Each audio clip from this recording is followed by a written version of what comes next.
नोंदवलेलं आहे। हे आंदोलन आता हाताबाहेर गेल्याचं हायकोर्टानं म्हटलेलं आहे। सध्या राज्य सरकार मुंबई उच्च न्यायालयामध्ये खुलासा करतंय, वेगवेगळे पुरावे सुद्धा सादर करतंय या आंदोलनाच्या संदर्भातले।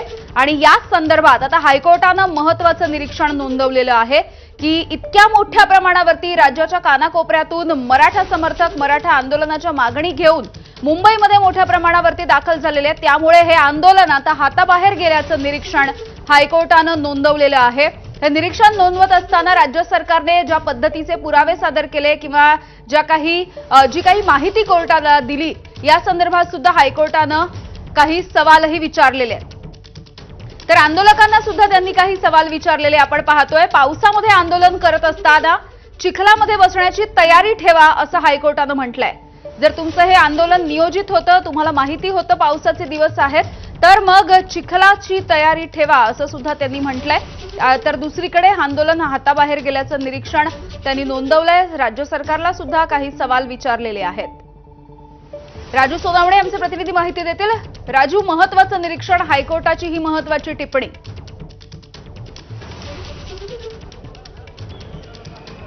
अगदी आपण पाहतोय का हायकोर्टाने सगळ्यात महत्त्वाचं निरीक्षण या ठिकाणी नोंदवलेलं पाहायला मिळतंय।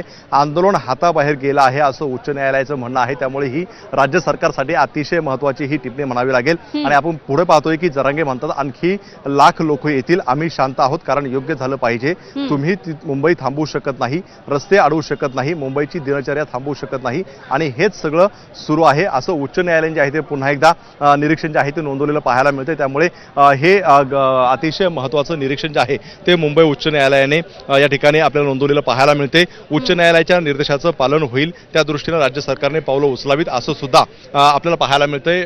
थेट जे आहे ते हायकोर्टाने निदर्शने केलेले आहेत। आपण पाहतोय की आता वरिष्ठ पोलीस अधिकारी सुद्धा या ठिकाणी दाखल झालेले आहेत। पाहतोय आपण आंदोलकांची संख्या मोठ्या प्रमाणावर त्या ठिकाणी तैनात झालेली होती आणि त्यानंतर आपण पाहतोय की संपूर्ण परिसरामध्ये हायकोर्टाच्या परिसरामध्ये मोठ्या प्रमाणावरती पोलिसांचा बंदोबस्त जो आहे तो वाढवण्यात आलेला आहे। डीसीपी लेवलचे अधिकारी सुद्धा या ठिकाणी तैनात झालेले आहेत आणि एकूणच या संपूर्णपणे हायकोर्टच्या आजूबाजूची परिस्थिती नेमकी काय आहे ती जाणून घेत आहेत। परेड जी आहे ती होताना पाहायला मिळते कारण अनेक ठिकाणी आंदोलक आलेले आहे आणि तेच पाहणी करण्यासाठी मोठ्या प्रमाणावरती पोलिसांचा फौजफाटा जो आहे तो तैनात होताना पाहायला मिळतोय। कारण आपण पाहतोय की या ठिकाणी मोठ्या प्रमाणावरती जे आहे ते आंदोलक आहेत आणि पाहतोय का मोठ्या संख्येने पोलीस सुद्धा या ठिकाणी दाखल झालेले आहेत। या ठिकाणी कुठल्याही प्रकारचा अनुचित प्रकार घडू नये यासाठी पोलिसांची सुद्धा परेड होताना आपल्याला पाहायला मिळते। ज्या प्रकारे आपण पाहतोय की शाळा संदर्भात सुद्धा काही महत्त्वाची जी आहे ती विचारणा करण्यात आलेली आहे।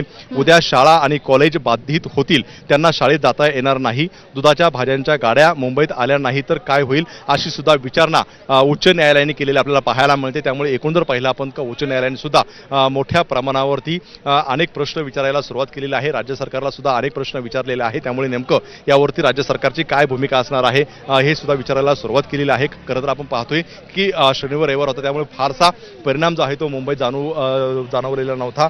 आज जे आहे ते सगळी कार्यालय सुरू होणं अपेक्षित आहे, मात्र त्याचा फटका सुद्धा अनेक ठिकाणी बसलेला होता। आणि जर असं सुरू राहिलं तर शाळा आहे, कॉलेज आहेत, अनेक मुलं आहेत, यांच्या संदर्भात नेमका काय प्रश्न उपस्थित होऊ शकतो हे सुद्धा उच्च न्यायालयाने जे आहे ते या ठिकाणी नोंदवलेलं आहे। अत्यावश्यक सेवांचं नेमकं काय करायचं याच्यावर सुद्धा जो आहे तो प्रश्न विचारण्यात आलेला आहे। त्यामुळे एकूण जर पाहिलं तर उच्च न्यायालयाकडून काही महत्त्वाचे जे आहे त्या टिप्पणी होताना पाहायला मिळतात। अनेक राज्य सरकारला जे आहे ते प्रश्न विचारले जाऊ लागलेले आहे। त्यामुळे साहजिकच आहे की आता सरकारच्या वतीने महाधिवक्ता नेमकी काय भूमिका मांडतात हे पाहणं जे आहे ते अतिशय महत्त्वाचं राहणार आहे। खरं तर ही पाहतोय आपण जवळपास पाऊण तास ते 1 तासापासून ही संपूर्णपणे सुनावणी सुरू आहे आणि ही सुनावणी सुरू असताना अनेक मुद्दे जे आहे ते समोर आलेले आहेत। सरकारच्या वतीने आणि जी संघटना न्यायालयात गेलेली आहे त्यांच्या वतीनं जे काय बाहेर चित्र सुरू आहे त्याचं नेमकं काय सुरू आहे हे संपूर्णपणे पुरावे जे आहे ते कोर्टात दिलेले होते आणि कोर्टाने सुद्धा अनेक जे आहे ते प्रश्न उपस्थित केलेला आहे। पाहतो आपण कोर्टाच्या बाहेर पुन्हा एकदा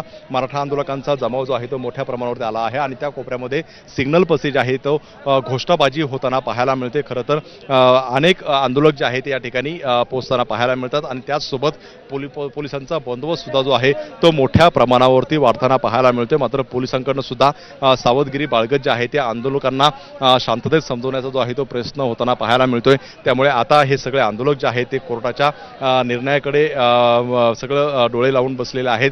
राज्य सरकार सुद्धा जे आहे ते या कोर्ट नेमकं काय निर्णय देते याकडे सगळ्यांचं लक्ष लागलेलं आहे. कारण आपण पाहतोय की सकाळी मुख्यमंत्र्यांच्या उपस्थितीमध्ये उच्चस्तरीय बैठक सुद्धा पार पडलेली होती. नेमकं याला सामोरं कसं जायचं याच्यावरती सुद्धा चर्चा झालेली होती. आणि जे सगळ्यात महत्त्वाचं आहे की जर मराठा कुणबी ही जर प्रश्न सोडवायचा असेल तर हैदराबाद गॅझेट त्याचप्रमाणे सातारा गॅझेट जे आहे त्याला मान्यता द्यावा अशा प्रकारची जी आहे ती मागणी होताना पाहायला मिळते. त्यामुळे राज्य सरकार यावरती निर्णय घेणार का याकडे सगळ्यांचं लक्ष लागलेलं आहे. मात्र हा निर्णय घेण्याच्या आधी मुंबईमध्ये जो तणाव वाढलेला आहे, कायदा सुव्यवस्थेचा प्रश्न निर्माण झालेला आहे, तो शांतता असावी. त्याचप्रमाणे कायदा सुव्यवस्थेचा प्रश्न निर्माण होऊ नये यासाठी आता कोर्टाकडनं जे आहे ते कठोर पावलं उचलली जाण्याची शक्यता आहे आणि त्याचीच सुनावणी जी आहे ते आपल्याला कोर्टात होताना पाहायला मिळते.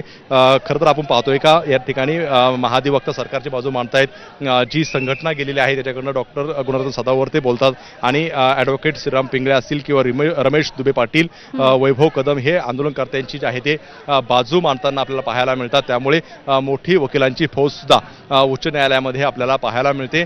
आंदोलनकर्त्यांच्या बाजू मांडण्यासाठी सुद्धा मोठी फौज आहे. त्याचप्रमाणे सरकारच्या वतीनं सुद्धा जी आहे ती बाजू मांडली जाते. त्यामुळे आता कोर्टाकडनं नेमकं काय निर्णय दिला जातो हे पाहणं अतिशय महत्त्वाचं राहणार आहे. पाहतो आपण काही आंदोलकांना जे आहे ते कोर्टापासून पांगण्याचं आदेश जे आहे ते त्यांच्याचकडनं दिले जात आहेत. त्यांचे काही पदाधिकारी किंवा इतर जे कार्यकर्ते आहेत ते सुद्धा ठिकाणी जमलेले आहेत आणि साईटला बाजूला जाण्याचे सुद्धा त्यांना जे आहे ते सांगितलं जातं. त्यामुळे आता हे सगळे आंदोलक जे आहेत हे या ठिकाणी थांबून नेमकी कोर्टाचा निर्णय आल्यानंतर काय भूमिका घेतात हे सुद्धा पाहणं अतिशय महत्त्वाचं आहे. मात्र ज्या प्रकारे आपण पाहतोय की आंदोलन करण्याची परवानगी फक्त आझाद मैदानामध्ये देण्यात आलेली होती. मात्र आझाद मैदानच नाही तर मुंबईभरामध्ये सगळे हे आंदोलक जे आहेत ते आपल्याला पाहायला मिळतात. त्यामध्ये आपण पाहतोय प्रामुख्याने CST स्थानक असेल, चर्चगेट स्थानक असेल, हायकोर्टचा परिसर असेल, मंत्रालयाचा परिसर असेल, शेअर मार्केट असेल, अशा अनेक ठिकाणी जे आहे ते हे सगळे आंदोलक आपल्याला पाहायला मिळतात. त्यामुळे एकूण जर पाहिलं तर घोषणाबाजी सुद्धा अनेक ठिकाणी पाहायला मिळते. मरीन ड्राईव्हचा संपूर्णपणे परिसर जो आहे तो व्यापलेला आहे. अनेक मोठमोठ्या गाड्या ज्या आहेत त्या पार्किंग केलेल्या आहे. त्यामुळे जो आपल्याला पाहायला मिळतो का कायदा सुव्यवस्थेचा प्रश्न जो आहे तो निर्माण होऊ शकतो आणि म्हणूनच हे सगळं संपूर्ण प्रकरण जे आहे ते आपल्याला हे न्यायालयामध्ये आपल्याला पाहायला मिळते. आपण पाहतोय की रमेश दुबे पाटील यांनी याआधी सुद्धा जरांगे पाटील यांची बाजू जी आहे ती मांडलेली होती आणि आता पुन्हा एकदा न्यायालयामध्ये रमेश दुबे पाटील हे बाजू मांडताना पाहायला मिळतात. राजेश टेकल यांनी सुद्धा जी आहे ती बाजू जी आहे ते जरांगे पाटील यांची बाजू मांडताना पाहायला मिळतात. त्यामुळे आपण पाहतोय की आंदोलनकर्त्यांच्या वतीने सुद्धा मोठ्या प्रमाणावरती जे आहे ते वकिलांची फौज आहे आणि आता ते आंदोलनकर्त्यांची बाजू जी आहे ते मांडत आहे. खरं तर आमचं जे आंदोलन आहे ते आरक्षणासाठी आहे आणि आम्ही कसे बरोबर आहे हे पटवून देण्याचा जो काही प्रयत्न जो आहे तो आंदोलनकर्त्यांचे वकील करून देताना पाहायला मिळत आहेत. त्यामुळे आता सरकारच्या वतीने आणि संघटनेच्या जे काही PI दाखल केली त्यांच्या संपूर्णपणे बाजू ऐकून घेतलेली आहे आणि आता आंदोलनकर्त्यांच्या वकिलांची बाजू जी आहे ते कोर्ट ऐकून घेताना पाहायला मिळते. त्यामुळे ह्या दोन्ही बाजू ऐकल्यानंतर आता नेमकं कोर्टाकडनं काय निर्णय येतो हे पाहणं सगळ्यात महत्त्वाचं राहणार आहे.